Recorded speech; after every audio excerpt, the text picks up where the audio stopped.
les sons.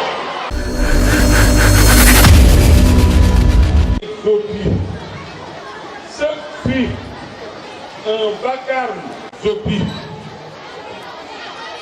C'est bon? 0, 5 points. Les insultes. Les pêcheurs. Réplique. Les travailleurs. 0. Frais.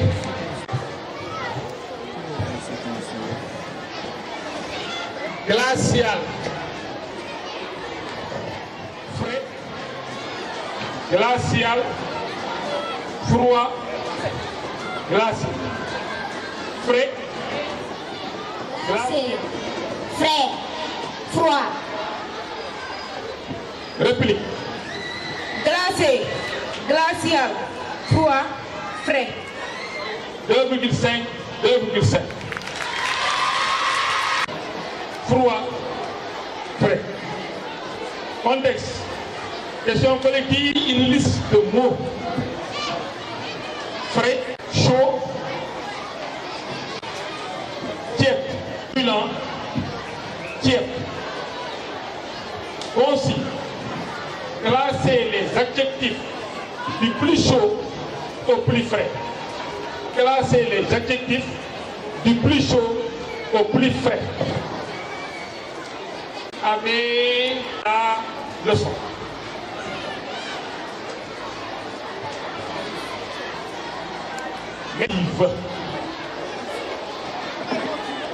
Par les élèves.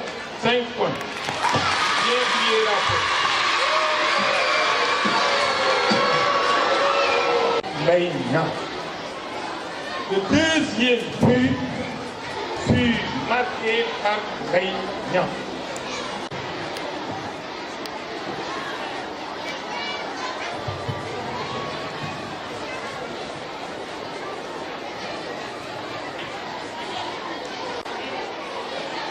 Réponse équipe B. Maintenant, marqua la deuxième but. 5 points. Voici une liste d'adjectifs qualificatifs. Cruel. Cruel. Final. Final. Cruel. Partie de ces adjectifs qualificatifs.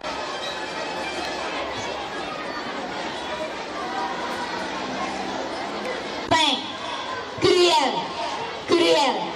Individuel. Individu. Réel. Réalité. Visuel. Vision. Réplique. Fin, cruel, crueux, individuel, individu, réel, irréel, visible, visuel, visualité. Équipe A, 4 points. Réel, individu, réel, réalité, vision. Direction. Correction des adjectifs qualificatifs formés à partir de ces noms.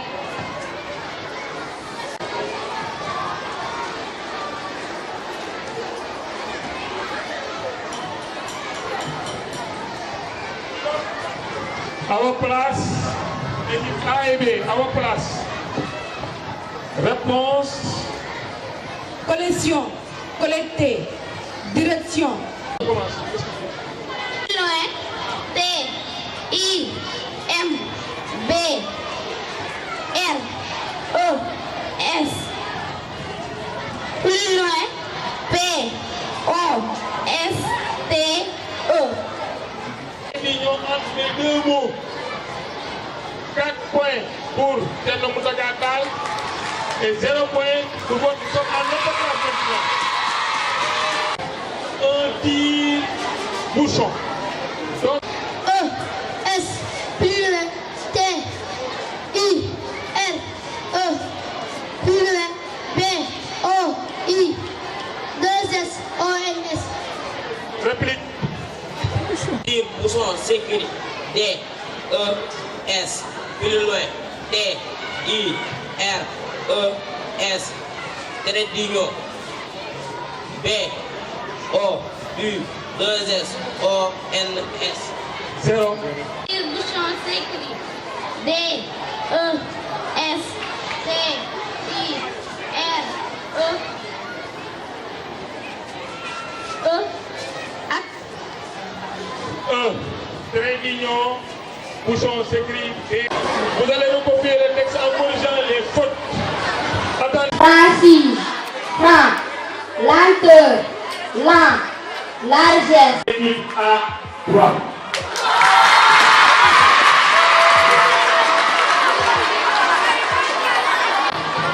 Correction correcte. Conjugué bon. Équipe A, numéro 7.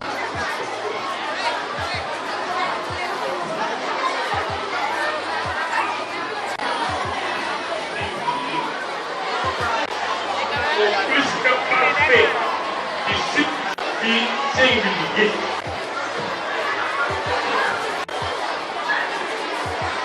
Pas de réplique parce que le numéro 4 a.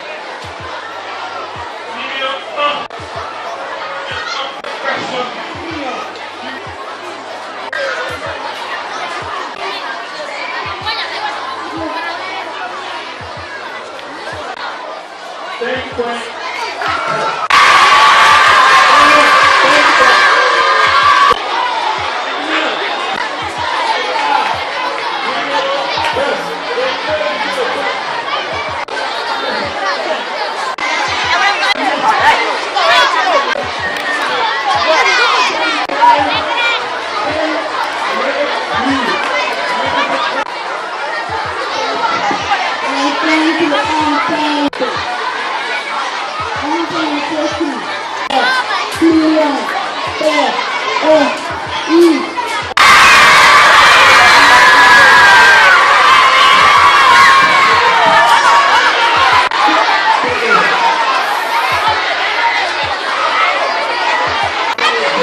Mamadou Mbaye laa tudd nekk responsable de l'alphabétisation chargé du partenariat ci inspection de l'éducation et de la formation bu Pikine. waaw li ma la mën a wax mooy journée bu màgg la parce que at mu jot inspection de l'éducation et de la formation bu Pikine dafay organiser ay activités socio-éducatives ak sportives ci biir activités socio-éducatives yi dañ fiy def loo xam ne lu ñuy woowee gëstu nag benn jogante la buy am ci école yi nga xam ne moo nekk ci IEF Pikine ci cette commune yi nga xam ne ñoo nekk ci IEF Pikine école yëpp dañuy participer maanaam ñu leen di poser ay questions loolu daf leen di permettre ñu préparer bu baax examen yi nga xam ne moom la ñu war a jànkonteel muy examen CFE ak entrée en sixième. tey nag ñaari école ñoo génn ci jogante bi di final muy école Thierno Mountaga Tall ak école El Hadji Iba Sène maanaam benn école privée ak benn école publique. at mu jot nag dañuy jot ndimbalu maire de la ville bu Pikine monsieur Ablaye Thimbo ñu koy remercier au passage wax dëgg yàlla dafa ñuy jàppale ci organisation bi. inspecteur Ismaïla Diallo aussi bi mu fi nekkee ba léegi daf cee gën a dugal loxoom ndax du ñu bàyyi sax ñun ci terrain bi ñun kese day ànd ak ñun ci liggéey bi wax dëgg yàlla lépp lu ci war yëpp mu def ko ci pour jàppale ñu pour xale yi mën a jàll en masse ci résultat entrée en sixième yi ak CFE yi. waaw niveau élèves yi macha allah man bokkuma ci ñi nga xam ne dañuy wax ne niveau élèves yi baaxuñu xëy na du lépp a baax mais am na ci école yoo xam ne wax dëgg yàlla ñu ngi def seen kéemtalaay kàttan pour yokk niveau élèves yi en organisant des cours particuliers gratuitement ci école yi man du ma wax ne vraiment waa jàngalekatu Pikine yi vraiment góorgóorlu wu ñu wax dëgg yàlla dañuy góorgóorlu donc ñu leen di delloo njukkal di delloowaat njukkal suñu inspecteur bi fi nga xam ne moo fi nekk di Ismaïla Diallo ak inspecteur chef de district yi nga xam ne ñoo fi nekk vraiment di def seen kéemtalaay kàttan di organiser ay examen blanc di organiser ay CFEE blanc uniquement pour relever le niveau des élèves donc du ma bokk ma ci daal ñuy wax ne niveau élèves yi baaxul fi à Pikine waaw perturbation xëy na amoon na mais man damay wax ne ci niveau moyen secondaire bi peut-être la gën a accentué wu mais de fii ñu denk de ci Pikine bokk nañu ci circonscription yi nga xam ne ñoom ñoo gënoon a liggéey ci at mi maanaam ñoo gënoon a ndéew ay jàngalekat yoo nga xam ne dañoo doon dem grève loolu vraiment ñu leen ci gërëm parce que loolu mooy wane ne jàpp nañ bu baax le sens de leur responsabilité te yaakaar nañu examen yi di ñëw dina ko firndeel wax dëgg yàlla ñuy ñaan yàlla may ñu résultat yu baax a baax ci at mi waaw man pour man ba d'accord ma ci li nga wax stade bi ñetti at ci ginnaaw yëpp fi la ñu defee jeu gëstu fi lañ koy defee parce que tey jii xale yi boo leen gisee ni ñu toll ni ku leen doon dugal ci saalu ville de Pikine boobu nga xam ne mën nañu wax ne moom la ñuy tiitaroo salle de conférence la boo xam ne bu ñu amee ay gan yi gën a mag fa lañ leen di dugal man jàpp ma ne c'est approprié pour organiser fa organisation d'une telle envergure ndax xale la dafay safa saw mën na def fu nekk besoin ainsi de suite pour man stade bi c'est adéquat vraiment pour ñu organiser bi parce que en marge de cette activité de jeu gëstu gis nga ne ñun ak suñu collègues yi nga xam ne ñoo nekk Guédiawaye organiser nañ fi benn match de football donc man bokkuma ci ñuy wax ne stade bi adéquat wul pour gëstu vraiment fii la gën a adéquat sax man pour man parce que xale yi xajuñu ci salle ville de Pikine bi. Voilà, moi je m'appelle Mamadou Mbaye, je suis le responsable des activités socio-éducatives et je suis chargé de l'alphabétisation et du partenariat au niveau de l'IF de Pikine. C'est une impression de satisfaction.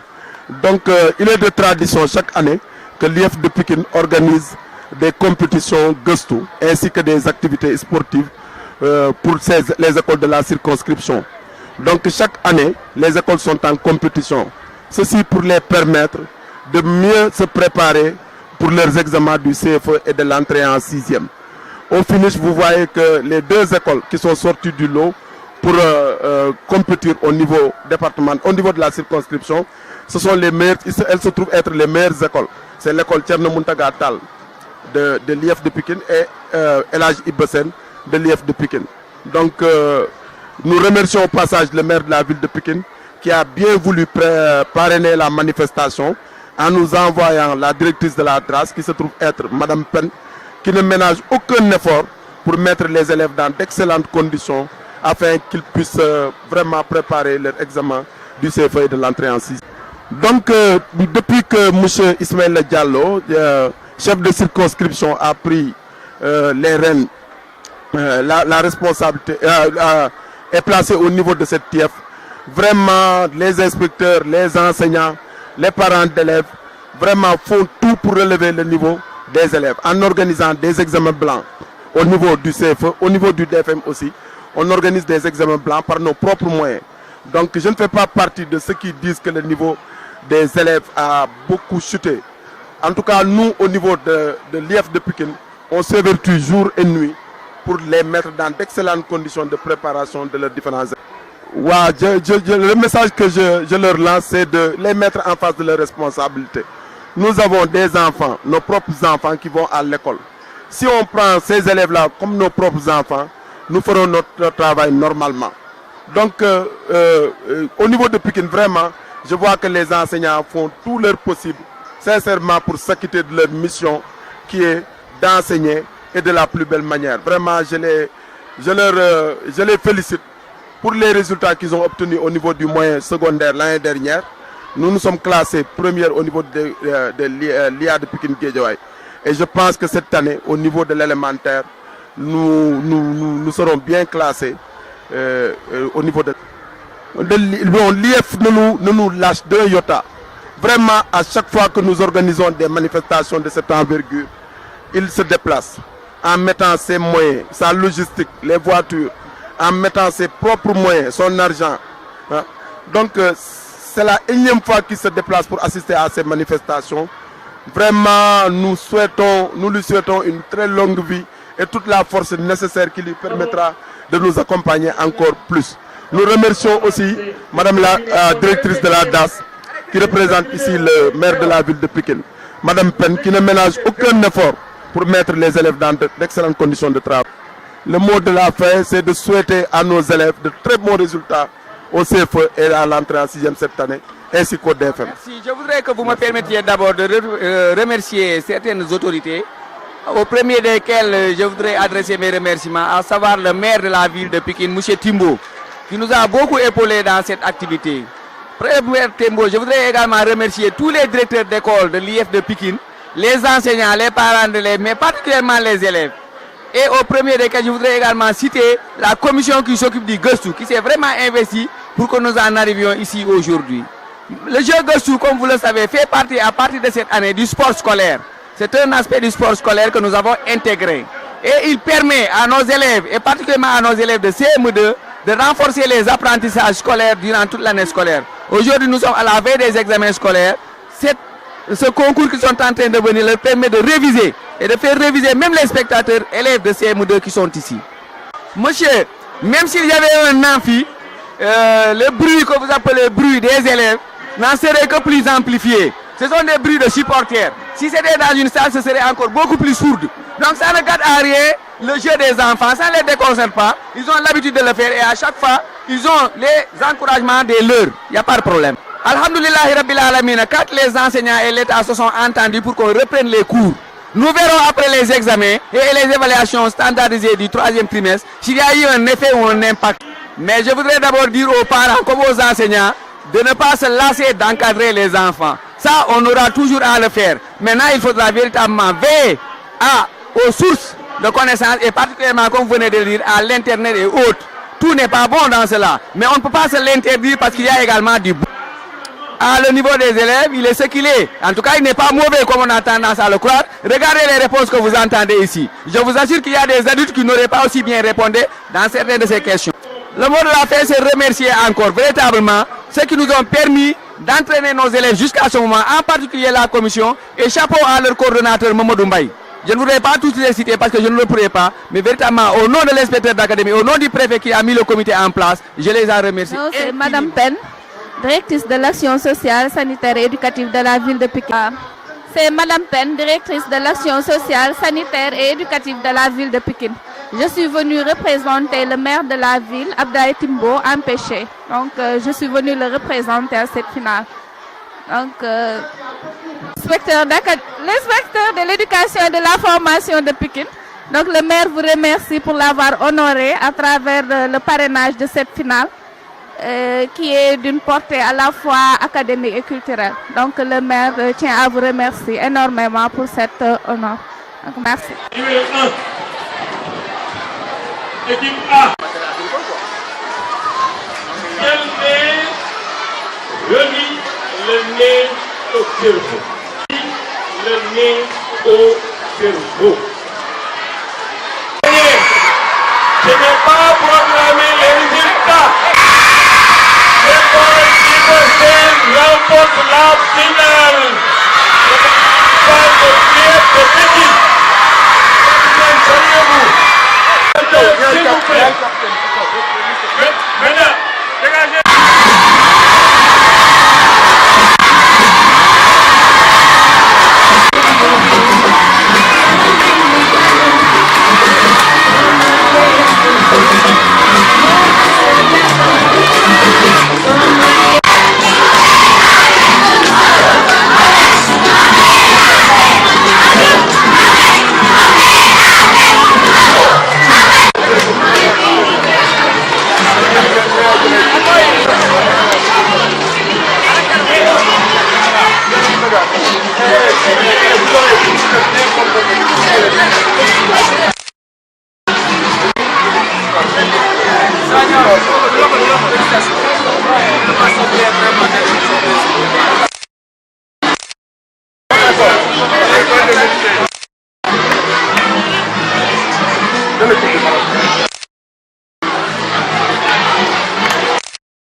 Souleymane Tall, directeur de l'école Colobane Ansar A.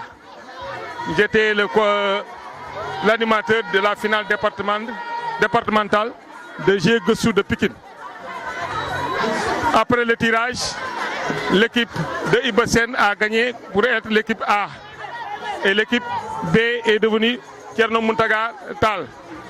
À l'issue de l'épreuve de français qui concernait les disciplines qui sont vocabulaire, grammaire, la conjugaison et l'orthographe, l'école Ibasen a totalisé 39 points, 30 points et l'école Thierno Mountaga Tal 39 points. Ce qui veut dire que les élèves de Thierno Mountaga Tal sont plus forts en français parce qu'ils ont une avance de 9 points par rapport à l'école Ibasen. Nous notons qu'en mathématiques, les deux équipes s'égalisent au niveau du total, mais qui sont faibles en résolution de problèmes. Là, ils ont tous 0 point. Ce qui veut dire qu'aucun élève n'a trouvé le problème proposé. Maintenant, c'est au niveau des leçons qui concernent l'histoire, la géographie, l'IST, vivre ensemble et vivre dans son milieu. Nous avons fait un constat notoire, 10 ans. Le constat, c'est quoi? C'est que les élèves de Thierno Mountaga Tal qui ont mené ont péché. Ce qui veut dire que ces élèves-là n'apprennent pas leurs leçons. Contrairement à Ibasen qui a fait une remontée en leçon pour avoir 14,5 points et devancer l'école de Thierno Mountaga Tal de 11 points. Cet égard en leçon a comblé leur gap pour devenir 49,5 points au total final et 47,5 points pour l'école Thierno Mountaga Tal. Et nous notons aussi que les deux écoles en culture générale, vraiment, là, il y a un grand problème. Donc, au final, l'école Ibasen devance de 2 points l'école Thierno Mountaga Tal, et ce qui fait que l'école Ibasen gagne la finale départementale des Jeux Gussou édition 2018 à l'issue. D'abord, à l'endroit des enseignants, je dirais de travailler par les textes, de faire le rapprochement entre les disciplines que sont le vocabulaire, la grammaire, la conjugaison et l'orthographe, de les rattacher au texte. Parce que nous voyons qu'il y a quelque part là où des élèves pêchent, surtout l'école Ibasen pêche en vocabulaire. C'est qu'ils n'ont pas assez de mots, de vocables pour s'exprimer. Et ça va poser sur la production d'écrit. Parce qu'il faut avoir des mots pour mieux s'exprimer. Voilà. Maintenant, en leçon, je vais conseiller aux élèves et à l'encadrement de Ibasen de s'attarder là-dessus. Parce qu'à l'examen, les épreuves d'histoire d'éveil comptent pour 80 points. Nous notons qu'ici, ils ont des problèmes. Ils ont des problèmes en français, et ils ont des problèmes en éveil, et ils ont des problèmes en mathématiques. Donc c'est pour dire que s'ils ne travaillent pas ces deux matières à la base, ils auront des problèmes au résultat final de l'entrée en 6e. Merci. Vous voyez que c'est une équipe publique qui vient de remporter le trophée malgré ce que vous craignez, à savoir les grèves. Félicitations, jeunes filles.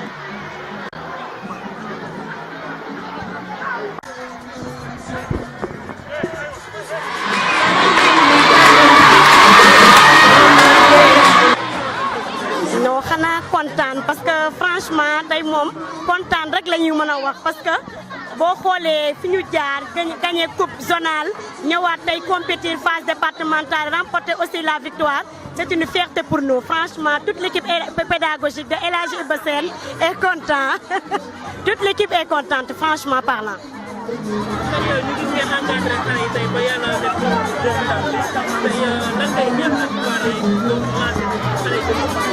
donc message bi may lancé à l'encontre des parents mooy rek ñu gën a góorgóorlu ci seen doom te xam ne doom alalu yàlla la doom loo ci def rek doo ko perte parce que tey jii boo juree sa doom ñaan nga yàlla bu ëllëgee mu nekk sa fierté kenn sañul jur doom bu ëllëgee ñu koy indexé naan doomu diw ku sañoon rek boo juree sa doom da ngay dégg rek nga naan doomu diw ci lu baax waaw ñuy gën ñu gis ne écart bi 2 points d'écart la tey jii affaire bi taxaw ba ci woon rek plus ou moins peut-être moom du mën a ñàkk parce que compétition bu am di nga nga am victoire soit di victoire wala défaite waaye comme que tey yàlla ñun la suudi jox ñu victoire dañ koy santé yàlla rek di ci gërëmaat yàlla bu baax a baax a baax donc c'était madame Guèye ne Ndeye Kati Camara. Je suis le directeur de l'école El Hadji Iba Sène.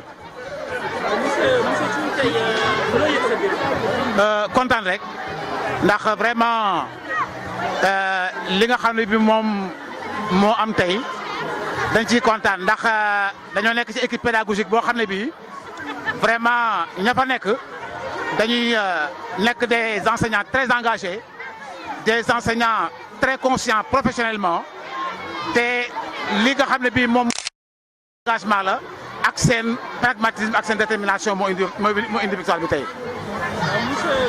monsieur Thioune. tey jël ngeen tey ndam bi. tey muy département bi tey fier na ci yéen. wane ngeen ne tey seen moment. tey lancé bi.